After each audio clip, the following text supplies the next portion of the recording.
seek out potentially some of the nonprofits, some of the groups that might be doing the work on the ground that might not even know that they need an architect, but do, and offer your services. I can share with you that that's kind of how I've started. That's I started both understanding that this work, I wasn't going to be able to create justice work in a vacuum.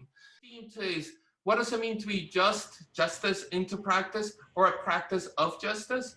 We've talked about both what does it mean to engage and what does it mean to have a practice that engages as part of it is seeking just outcomes, and also ownership.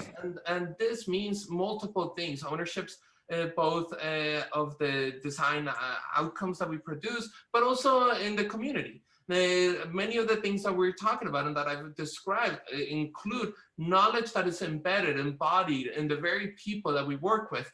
And at what point do some of the engagement practices become even extractive is something that was very interesting and came up.